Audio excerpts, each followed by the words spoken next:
Hello प्यारे बच्चों, क्या हाल चाल। उम्मीद करता हूँ कि अच्छे होंगे। सभी बच्चे अच्छे से मेहनत कर रहे होंगे, सब बच्चे अच्छे से पढ़ रहे होंगे। बोर्ड वाली क्लास के बच्चों की हम बात करें, उनके एग्जाम जल्दी आ रहे हैं क्योंकि बेटा देखिएगा अक्टूबर तो खत्म हो लिया है बिल्कुल, क्योंकि अब फेस्टिवल आने वाले हैं। ओके, इसके बाद नवंबर कैसे खत्म हो जाएगा पता नहीं पड़ेगा। आपके पास नवंबर और दिसंबर बचा हुआ है, 2 महीने। यदि आप लोग मेहनत से अच्छे से हार्ड वर्क के साथ और लगातार मेहनत कर लेंगे तो मेरा ये मानना है कि रिजल्ट आपका कहीं ना कहीं बहुत बेहतर पहुंच जाएगा। एक बात मैं कहना चाहूंगा बेटा बच्चों, कि जो बच्चे स्टार्टिंग से तैयारी करते हैं, समझने की कोशिश करना, जो बच्चे स्टार्टिंग से तैयारी करते हैं स्लो स्लो, बाद में जाकर फास्ट कर देते हैं, वो अपना रिजल्ट बहुत अच्छा ले जाते हैं। अक्सर बच्चों में होता क्या है, स्टार्टिंग में जैसे भी 11th के बाद 12th में एक बड़ा जोश से में रहते हैं, बड़े उबाल से में रहते हैं कि हम यूं कर देंगे, तोड़ फोड़ कर देंगे। अब होता क्या है, जैसे भी अक्टूबर नवंबर आता है उनके दफ मर जाते हैं। यानी ये कहने का मतलब ये कि वो उस तरीके से तैयारी नहीं करते जिस तरीके से उन्होंने स्टार्ट करी थी। यदि वो लगातार करते तो मैं ये कहता हूँ कि मार्क्स बच्चे के 100% आ जाएंगे। केमिस्ट्री में 70 आउट ऑफ 70 आ जाएंगे, यानी कि 100 में से 100 नंबर उसके आ जाएंगे। ओके, और यदि कोई बात नहीं बेटा, अब हमारा जितना टाइम निकल गया उससे तो हम कुछ करने ही वाले नहीं, बाकी जो इतना टाइम हमारा बचा हुआ है इसमें भी हम बहुत अच्छा कर सकते हैं। ओके, देखिएगा क्लास 12th वालों बच्चों के लिए मैं बात करूँ यदि, तो क्लास 12th के लिए सिलेबस ज़्यादा बड़ा नहीं है बेटा। वो सिलेबस 1.5 से 2 महीने का ही टाइम मांगता है, जितना टाइम आप लोगों के पास बहुत अच्छी तरह से पढ़ा हुआ है, इसमें आप लोग अच्छे से रिवीजन भी कर लेंगे। तो मेरे प्यारे बच्चों, मैं आपसे एक बात और कहना चाहता हूँ। देखिए मेरे प्यारे बच्चों, एक दिन में तो कुछ नहीं होगा। कभी कोई ये बच्चा सोचे कि एग्जाम से पहले हम क्या करें कि एक रात में पढ़ के पेपर दिए आएं। एक दिन में तो कुछ नहीं होगा। यदि आप लगातार मेहनत करते रहेंगे तो एक दिन वो हो जाएगा जो आपने सोचा होगा। ओके, सबसे पहले क्या करेंगे आप लोग समझिएगा ध्यान से। सबसे पहले आप 12th पर फोकस करेंगे सभी बच्चे। जो 12th के बाद नीट आईआईटी देंगे, मैं बता रहा हूँ उनके लिए स्पेशल, वो बच्चे अभी उस चीज को छोड़ दें बेटा। क्योंकि बोर्ड की क्लास के मार्क्स जो होते हैं क्लास 12th के, जब तक आप जिंदा रहेंगे तब तक ये यूज होते रहेंगे। इसलिए पहले आप किस पे फोकस करेंगे, क्लास 12th बोर्ड क्लास पे आप फोकस करेंगे सबसे पहले। ओके मेरे प्यारे बच्चों, उसके बाद उससे जो भी आप तैयारी कर रहे हैं तो आप छोड़ दीजिएगा। नीट आईआईटी में जहाँ आप लोग लगे हो तो थोड़ा उसको, मैं कहता हूँ कि यदि बिल्कुल भी ना, मतलब बिल्कुल भी ना छोड़िएगा, इतना रखो कि बस उसका आप लोग रिवीजन करते रहें। क्योंकि देखिए बेटा का जो क्लास 12th में नंबर कम आ गए ना, पूरी जिंदगी अफसोस रहेगा फिर। ओके ठीक है, नहीं है तो ये मैं आपसे कहना चाह रहा हूँ, मेहनत से पढ़ो। एक दिन में कुछ नहीं होगा, यदि आप मेहनत से पढ़ते रहेंगे तो एक दिन अब वो हो जाएगा जो आप चाहते हैं। तो चलिए, जैसे कि आपसे मैंने प्रॉमिस किया था बेटा, यूपी बोर्ड वाले बच्चों से स्पेशल किया था मैंने कि तुमसे प्रॉमिस है बेटा, क्योंकि जैसे भी मैं यानी सीबीएसई क्लास डालता हूँ तो यूपी बोर्ड के बच्चे उसे समझ नहीं पाते, उन्हें सर पता नहीं पड़ रहा क्या हो रहा है इसमें। तो वैसे बेटा इतने हार्ड वर्ड नहीं होते हैं, ऐसी हार्ड लैंग्वेज हम यूज भी नहीं करते। फिर भी आपकी डिमांड के बिहाफ पर आपने कमेंट में कहा था, बार बार कह रहे थे सर प्लीज हिंदी में डालो, तो हिंदी में हम बिल्कुल क्लास आपकी लेकर आ रहे हैं। उसमें भी क्या लेकर आ रहे हैं बेटा, अनसॉल्व क्वेश्चन लेकर आ रहे हैं। ओके, और मैं आपसे एक बात कहता हूं बच्चों, जो बोर्ड क्लास में क्लास 12th में है, 10 ईयर अनसॉल्व सोल्व कर लेना सिलेबस पूरा करने के बाद। कभी उसमें सिलेबस अभी हुआ ना उठा कर देखा लोगों ने, 10 ईयर के हम सोल्व कर रहे हैं, वह कहाँ से करोगे, उनका आंसर ढूंढोगे कहाँ से आप लोग। यदि मिल भी गए तो कैसे पता पड़ेगा कहाँ पे आपको कार्बन की वैलेंसी कितनी करनी है। कहीं पे आप 5 कर दें, कहीं पे आप 7 कर देंगे, होती 4 वैलेंसी है। ये समझ में आगे नहीं आगे, तो सबसे पहले अपना सिलेबस पूरा कर लेंगे आप लोग। कोशिश ये करेंगे 15 नवंबर तक लास्ट सब बच्चे अपना सिलेबस जैसे भी तैसे करके पूरा कर लो, जहाँ पर भी आप लोग पढ़ रहे हैं। उसके बाद आप लोग अपने रिवीजन में लग जाओ, ताकि आपका रिवीजन मतलब 15 दिसंबर से पहले पहले कंप्लीट हो जाए। ओके, रिवीजन के साथ साथ उसमें अनसोल्ड भी कंप्लीट हो जाए। ओके, अनसोल्ड के लिए क्लास लेकर हम आपके सामने आए हैं। ओके बच्चों, चले करें स्टार्ट, चलिएगा आ जाओ। तो जैसे कि लगा हुआ सामने आपके थंबनेल दिख रहा है बेटा, पीएस एजुकेशन पॉइंट। मैं आपका पहले तो वेलकम है बेटा मेरे प्यारे बच्चों। इसके बाद जैसे आपसे प्रॉमिस किया था कि हम लोग अनसॉल्व पेपर के क्वेश्चन लेकर आएंगे, तो अनसॉल्व पेपर सामने कोने में लिखा हुआ भी, ये क्लास स्पेशली यूपी बोर्ड वाले बच्चों के लिए। यदि सीबीएसई बोर्ड का कोई बच्चा आ गया है क्लास में तो प्लीज़ आपसे रिक्वेस्ट है बेटा, आपकी क्लासेस ऑलरेडी पड़ी हुई है पहले से, चैनल पे हमने डाला हुआ है, प्ले लिस्ट डाल रखी है, वहाँ जाके आप लोग देख सकते हैं। यदि आपकी डिमांड बहुत ज़्यादा रहती है तो फिर आपके अनसॉल्व पे हम काम करना स्टार्ट करेंगे। अभी तक कोई सी कोई ऐसे सीबीएसई की डिमांड नहीं आई है बच्चों की। यूपी बोर्ड के बच्चे तो धड़ाधड़ डिमांड भेज रहे हैं कि सर हमारा कुछ सोचो, सर हमारा कुछ सोचो। आपके बारे में सोचा है, आपके लिए हम खड़े हुए हैं, और प्लीज़ रिक्वेस्ट आपसे ये है कि बेटा आप लोग हमें प्लीज़ सपोर्ट करेंगे। आइएगा, तो जैसे कि अखिल अनसोल्ड रसायन विज्ञान के जो बेटा अनसोल्ड के क्वेश्चन आते हैं उसे आपके सामने रखेंगे। चलें, स्टार्ट कहाँ से करेंगे हम लोग? स्टार्ट करेंगे एमसीक्यू से। मैंने कहा था पहले हम एमसीक्यू क्लास सारी कंप्लीट करेंगे, उसके बाद आपके शॉर्ट थ्योरेटिकल वालों पर काम करना स्टार्ट करेंगे। ओके, और मैं फिर बता रहा हूँ एमसीक्यू ओनली ये मत समझना कि 1 मार्क्स का ही क्वेश्चन है, क्योंकि एमसीक्यू के क्वेश्चन 2 मार्क्स में भी आ जाते हैं नेम रिएक्शन में। ओके, करें स्टार्ट। चलिए देखो ध्यान से, आते हैं अपने पॉइंट की तरफ को, कर देते हैं स्टार्ट। चलो भाई, चलो भाई, इंटरमीडिएट पिटसन 2024 क्लियर दिख रहा होगा सबको? मैं भी दिख रहा हूँ भाई, ऐसी बात नहीं है।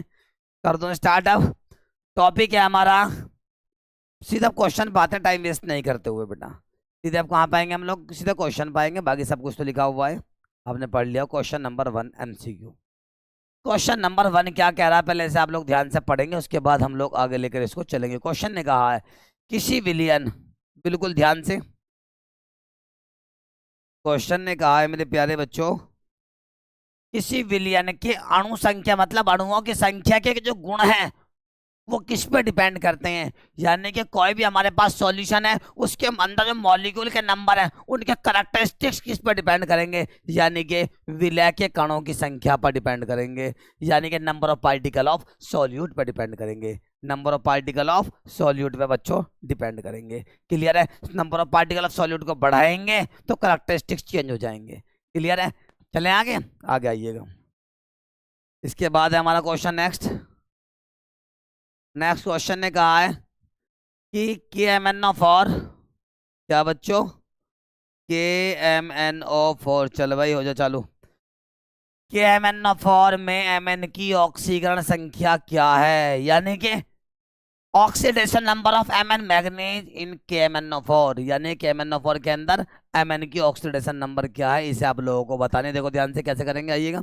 हमारे पास KMnO4 आ गया, पोटेशियम पर मैग्नेट जिसे आप लोग कहते हैं, इसमें Mn की ऑक्सीडेशन नंबर निकालनी, मतलब ऑक्सीकरण संख्या को फाइंड करना है। के की कितनी होती है? प्लस के 1 है। कितने के हैं हमारे पास? 1 है, तो मल्टीप्लाई 1 से कर देंगे बेटा। नेक्स्ट आइटम पाए प्लस, जिसकी फाइंड करेंगे उसे हम x मान लेंगे या y मान लो, अपना नाम रख दो। नेक्स्ट आइटम पाए प्लस, और की होती है -k2 इंटू कितना आ गया 4, ऊपर कोई चार्ज नहीं, जुगल टू क्या आ गया हमारे पास? 0 आ गया। ओके, यानी कि 1 1 जा 1 प्लस के 1 प्लस क्या होगा x प्लस 4 2 जा -k8 इजुगल टू क्या होगा बेटा हमारे पास? 0 प्यारे बच्चों। Plus K 1 plus x plus -के8 इजुगल टू क्या होगा? 0 हो जाएगा बेटा। क्लियर है? प्लस माइनस क्या होता? माइनस होता है। 8 में से 1 गया तो 7 बचेगा, ज्यादा माइनस के तो माइनस के आ गया ऐसी कैसी, और यहाँ पे x ऐसी कैसी, इजुगल टू कितना आ गया बेटा? 0 आ गया। ओके, यानी 7 इधर माइनस में आगे जाएगा तो प्लस का हो जाएगा, तो x इक्वल टू क्या हो गया हमारे पास? प्लस के 7। तो प्लस का 7 कहाँ पर है बताओ मुझे? कहाँ पर है बेटा बताओ मुझे? ऑप्शन नंबर कौन सा हुआ इसका? प्लस का 7 हुआ। क्या हुआ बेटा? प्लस का 7। ओके, लैंग्वेज में दोनों यूज करूंगा, हिंदी इंग्लिश लैंग्वेज दोनों में यूज करूंगा, उसे आप लोग देखते रहे। क्लियर है? PDF ओनली जो बनाई गई है बेटा ये ओनली हिंदी मीडियम में बनाई गई है, क्योंकि हिंदी मीडियम वाला बच्चा कहीं ना कहीं इंग्लिश वाले वर्डों को देख के थोड़ा डिस्टर्ब हो जाता है इसलिए लैंग्वेज हम हिंदी इंग्लिश दोनों में रखेंगे। ओके, आगे आते हैं बेटा। आगे क्वेश्चन ने कहा है कि हमारे पास एक कंपाउंड है, आई मीन यौगिक है मेरे पास एक।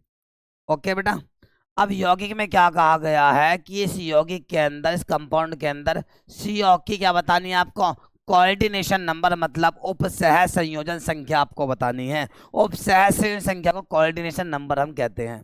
ओके मेरे प्यारे बच्चों, कैसे करेंगे आइएगा। हमारे पास CO ऐसी गैसी आ गया, 4 तो NH3 हो गया, समझने की कोशिश करना, और ब्रैकेट के अंदर 2 Cl होगा, समझो बिल्कुल ध्यान से, यानी कि NH3 तो NH3 हो गए, बाकी क्या हमारे पास बेटा Cl है। ओके, बाहर वाले एटम से हमें कोई मतलब नहीं है, क्योंकि कोऑर्डिनेशन नंबर हमेशा ब्रैकेट के अंदर वाले जो एटम होते हैं वो डिपेंड करते हैं, वो इनको आइडेंटिफाई करते हैं। अब देखो सेंटर एटम या इसके अराउंड जितने बॉन्ड है वो कोऑर्डिनेशन नंबर, मतलब उपसह संयोजन संख्या है बेटा। देखो ध्यान से, कितना 1 2 3 4 5 6 सेंटेटम में चाहता हूँ 6 बॉन्ड है, इसका मतलब कोऑर्डिनेशन नंबर या उपसह संयोजन संख्या कितनी होगी बेटा इसकी? 6 होगी, आई मीन 6 होगी। ओके प्यारे बच्चों, okay clear clear clear clear clear.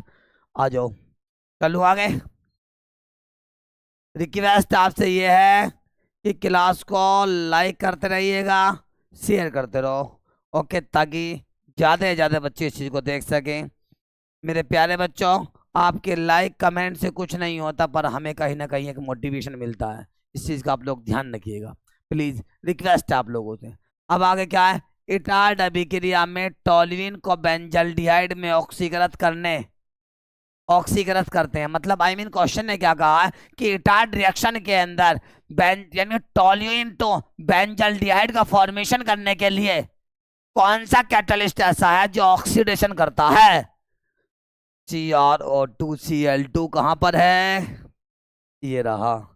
कौन सी रिएक्शन है? कौन सी रिएक्शन है? Etard reaction. होता कैसे इटार्ड रिएक्शन में? आ जाओ, इटार्ड रिएक्शन में समझा रहा हूं। देखा यहाँ पे इटार्ड रिएक्शन भी आ गई बेटा, क्लियर है ने? इटार्ड रिएक्शन 2 नंबर में तो आ सके आयो, इसलिए ये कंफर्म नहीं है कि MCQ के अंदर केवल 1 नंबर का क्वेश्चन आए, 2 नंबर क्वेश्चन भी आ सकता है बेटा। अब क्या होगा देखो ध्यान से, हमारे पास बेंजीन आ गया, इस पर CH3 आ गया, तो नाम क्या होता है बताओ? इसका टोल्यूइन होता है। अब इसका हमने क्या कर दिया बेटा? ऑक्सीडेशन यहाँ पे 2 टाइम होगा in the presence of CrO2Cl2। मैं यहाँ पे कैटलिस्ट को मर्ज नहीं कर रहा हूँ, प्रेजेंस लेकर रिएक्शन कर रहा हूँ, वरना तो पहले यहाँ पे CrO2Cl2 ऐड होता है, उसके बाद जाके बनता है। अब होगा क्या? कितने H है हमारे पास? 3 H है। 3 में से क्या होगा? 2 तो यहाँ से H, 1 यहाँ से हो, क्या रिमूव हो जाएगा बेटा बोलो? H2O यहाँ से रिमूव हो जाएगा, वेपराइज हो जाएगा। तो H आ जाएगा, क्या रिमूव होगा? H2O, बचा हुआ एक ऊपर, बचा हुआ एक ऊपर पहुंच जाएगा, यानी कि CHO आ गया बेंजीन के ऊपर। बेंजीन के ऊपर CHO आ गया, इसका नाम होता है बेंजल्डिहाइड। क्या नाम होता है प्यारे बच्चों? बेंजल्डिहाइड। बेंजल्डिहाइड कौन सी रिएक्शन है? Etard reaction. कौन सी रिएक्शन बेटा? इटार्ड रिएक्शन है।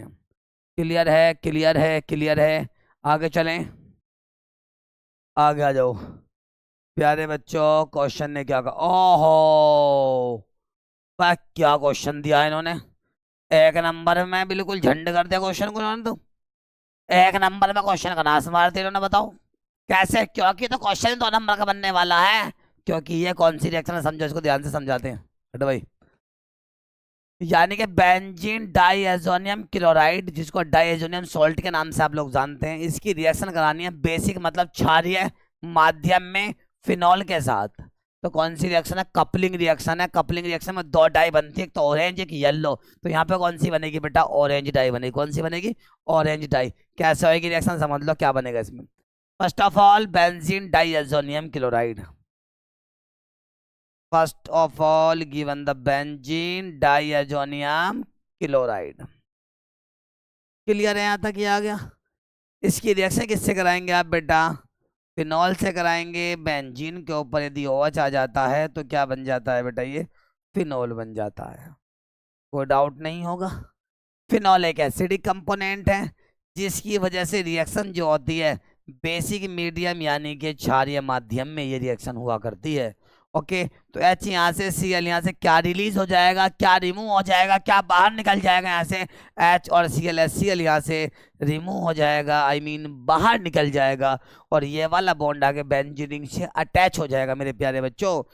ये क्या हमारे पास? बेंजीन डाइएजोनियम क्लोराइड इसका नाम है। तो ये लिया है हमने। आगे क्या बेटा हमारे पास? इनके नाम भी लिख देता हूँ, इसका नाम फिनॉल है। ओके प्यारे बच्चों, क्लियर है क्लियर है क्लियर है क्लियर। इसके बाद क्या हुआ? HOCl रिमूव होगा, देखो ध्यान से। बेंजीन ऐसी कैसी आगे आगे आगे हमारे पास N डबल बॉन्ड N, और ये बॉन्ड आके इस फिनॉल से अटैच हो गया। क्लियर है बेटा? इस यानी कि बेंजीन के लिए ये बैक वाली पोजीशन पैरा होगी, ये मेन ग्रुप होगा, इसका नाम है एजो बेंजीन। क्या नाम बेटा इसका? Azo benzene. ओके, तो ग्रुप के जस्ट बैक वाली पोजीशन होती है पैरा। पैरा पे क्या होगा? OH, तो नाम क्या बन जाएगा? Para hydroxy azo benzene. Para hydroxy क्या बन गया? Azo benzene. एजो बेंजीन कहीं ऑप्शन दिख रहा है बेटा आप लोगों को? पैरा हाइड्रोक्सी है जो बेंजीन बेटा, ये रहा ऑप्शन नंबर सेकंड। कौन सी रिएक्शन है ये? युग्मन अभिक्रिया, जिसे आप कपलिंग रिएक्शन कहते हैं। कौन सा कलर देता है इसमें आके? कलर भी पूछ लेता है कि बेंजीन डाइअजोनियम क्लोराइड यदि यदि यदि फिनॉल से रिएक्शन करे तो कौन सा कलर देगा? ऑरेंज कलर देगा, ऑरेंज कलर देगा। क्यों देगा ऑरेंज? क्योंकि बाद में ओ आ रहा है, समझ लो, याद रखना इसको, आपको भूल मत जाना कि यदि बेंजीन डाइअजोनियम क्लोराइड और से आकर रिएक्शन करेगा तो कौन सा कलर देगा ये बनने वाला डाई? क्योंकि इसमें दो रिएक्शन होती है बेटा, युग्मन रिएक्शन, कपलिंग रिएक्शन। दूसरी में इसलिए नहीं, क्योंकि यहाँ पे एमसीक्यू पूछी नहीं है वो, तो वहां पे येलो कलर मिलता है।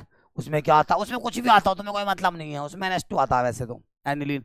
पर यहाँ पे याद रखो कि यहाँ पे OH आएगा तो इसका मतलब ऑरेंज कलर देगा बेटा। ओके मेरे प्यारे बच्चों, चले आगे, चलें आगे, चलें आगे, चलें आगे। नेक्स्ट क्वेश्चन आ गया है। क्वेश्चन ने कहा है कि किस विटामिन की वजह से, किस विटामिन की कमी से रतौंधी रोग होता है, आंख का अंधापन होता है? विटामिन ए की कमी से। किसकी कमी से बेटा? विटामिन ए की कमी से। क्लियर है यहाँ तक? कोई डाउट नहीं है आप लोगों को? उम्मीद करता हूँ कि सब कुछ क्लियर हो गया होगा, सब कुछ अच्छे से आप लोगों को समझ में आ गया होगा। ओके मेरे प्यारे बच्चों, तो ये हमारे कुछ क्वेश्चन थे MCQ के, और ये क्वेश्चन मैं आपके सामने अक्सर लाता रहूँगा आगे आगे।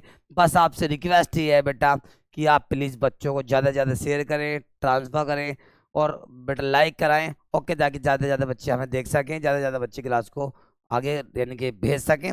और यदि जितने बच्चे ज़्यादा जुड़ जाते हैं क्लास में, उतना ही, मैं क्या बता रहा हूँ आप लोगों से बेटा, हमें आपका कुछ नहीं चाहिए इस टाइम, कोई अमाउंट नहीं। ऑनलाइन में तो क्या ही अमाउंट, वरना तो बैचेस चल रहे हैं बेटा, ऑनलाइन बैच चलते हैं, ऑनलाइन बैच चलते हैं। बैच में क्या होता है, वहाँ से यानी कि एक बैच निकाल देते हैं, उस बैच में ओनली क्या कराते हैं कि बस आप लोगों को अनसोल्ड सोल्व कराए जाएंगे। यूपी बोर्ड में होता है ऐसा। ओके, उसमें भी कुछ कराए कुछ नहीं कराए, डिपेंड करता है कि उन्होंने फैकल्टी जोड़ कर रखते हैं वो लोग। यदि कोई और किसी और हम बात करें कोई और चैनल की, तो टीचर लोग, अदरवाइज जो मालिक लोग होते हैं फैकल्टी जोड़ कर रखते हैं। मैं केमिस्ट्री पढ़ाता हूँ बेटा, तो मैं केमिस्ट्री गारंटी ले रहा हूँ आप लोगों से। होने को हमारे पास टीचर फिजिक्स के भी हैं, मैथ के भी हैं, बायोलॉजी के भी हैं, पर मैंने आपसे भी प्रॉमिस नहीं करा है कि मतलब ये टीचर प्रॉपरली अनसोल्ड को मेरी तरह से सोल्व करा देंगे। पर मैं आपसे प्रॉमिस कर रहा हूँ पूरा अनसोल्ड को सोल्व कराऊंगा। बस कंडीशन ये है कि आपसे रिक्वेस्ट है बेटा कि प्लीज़ सपोर्ट कीजिएगा। आपसे उम्मीद बस यही करता हूँ, ज़्यादा कुछ नहीं है। मेहनत से पढ़ना है, अच्छे से आगे बढ़ना है। कोई क्वेश्चन डाउट करे तो उसे आप प्लीज़ कमेंट में डालिएगा, ताकि हम उसे सॉल्व करके आपके पास तक भेज सकें। ओके मेरे प्यारे बच्चों, थैंक यू, नमस्कार मेरे प्यारे बच्चों।